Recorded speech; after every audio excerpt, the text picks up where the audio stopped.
You're listening to the BBC World Service. We're making some changes to our schedule. Next, you can hear The Real Story. For many of our other programmes, go to bbcworldservice.com. This is the BBC World Service, the world's radio station. This is the BBC World Service, the world's radio station.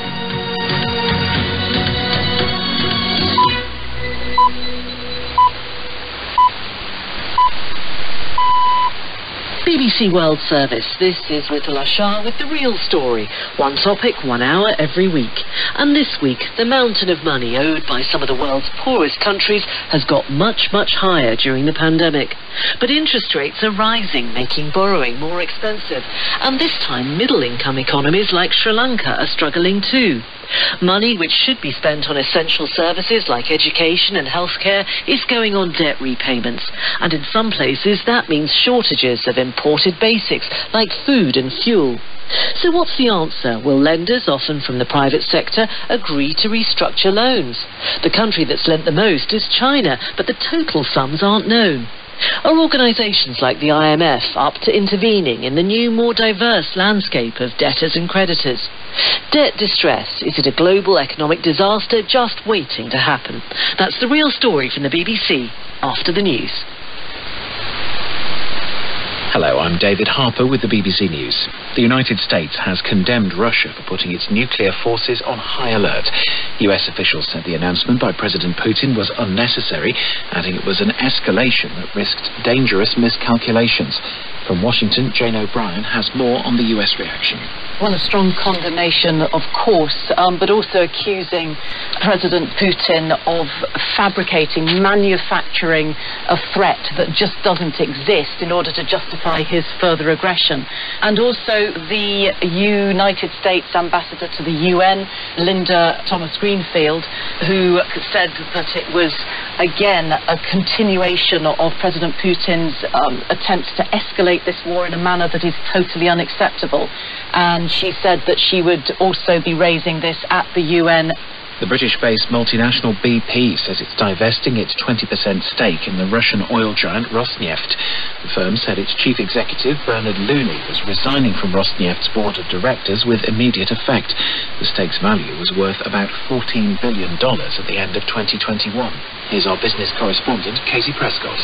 BP's share in the Russian state oil giant Rosneft has been under scrutiny for some time. But this week, under heavy political pressure, the situation became untenable. The chair of Rosneft, Igor Sechin, is a close ally of President Putin. Rosneft supplies fuel to the Russian army. Company officials say it's too soon to say exactly how the stake will be disposed of. It could potentially be sold or even seized.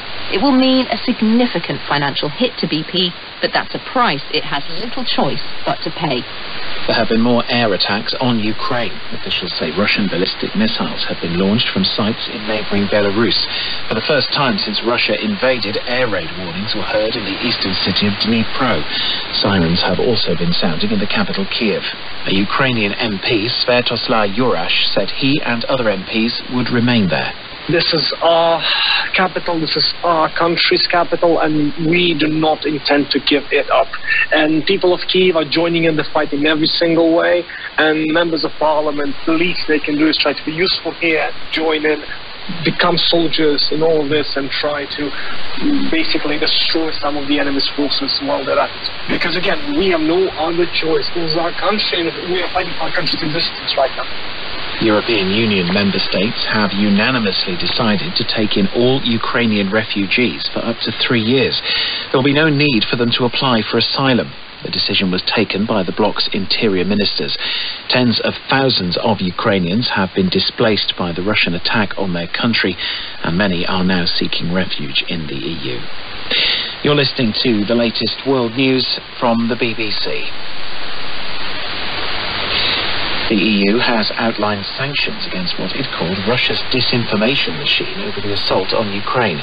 The European Commission President Ursula von der Leyen said the bloc would no longer allow outlets like Russia Today, also known as RT, and Sputnik to broadcast to member states. Risto Puke reports. Ursula von der Leyen's language was undiplomatic and unequivocal. She said RT and Sputnik were spreading toxic and harmful disinformation across Europe, justifying what she called Putin's war and sowing division among member states. The EU, she said, would stop that. The two and all their subsidiaries will be banned from broadcasting in the 27 member states. The EU has long been concerned about Russian propaganda and the way it is being used to strengthen the far right in the bloc.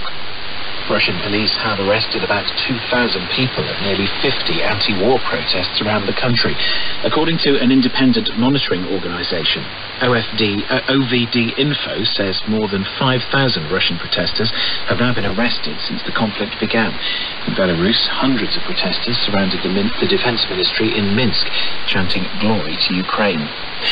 Thousands of people have been protesting in Germany against the Russian invasion of Ukraine. Local police estimated that more than 100,000 people have gathered in central Berlin.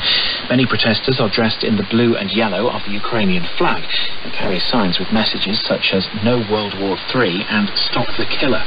Elsewhere, large demonstrations in support of Ukraine have been taking place in Prague, Amsterdam, London and other cities. In other news, rescue teams in Colombia have retrieved the bodies of 10 miners who were killed in an underground explosion in the central province of Boyacá. 15 people have been reported missing after the accident at La Chapa mine on Saturday evening. The search continues for the other 5 who could be trapped underground. That's the latest BBC News.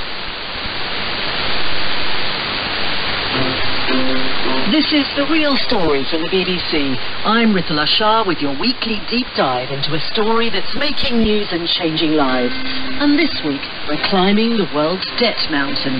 The global economic slowdown of 2020 saw the biggest increase of global debt in a single year in decades. Now there's growing concern that the continuing disruption caused by the pandemic could bring some of the most indebted nations to their knees. We have large debt payments coming up and we are rapidly losing reserves. We've been living beyond our means. We've been absorbing more than we've been producing. We are in a crisis. It's not only the poorest countries that are badly affected. Middle-income nations like Sri Lanka, Kenya and Tunisia are struggling under the weight of the debt they owe too. And according to the World Bank, there's a tsunami of economic problems ahead. Protracted declines in income, now rising inflation, rising poverty rates. U.S. interest rates go up, international interest rates go up, the cost of borrowing gets higher, debt servicing burdens increase. All these things combine to a lot of financial stress for households, for firms, and for financial institutions.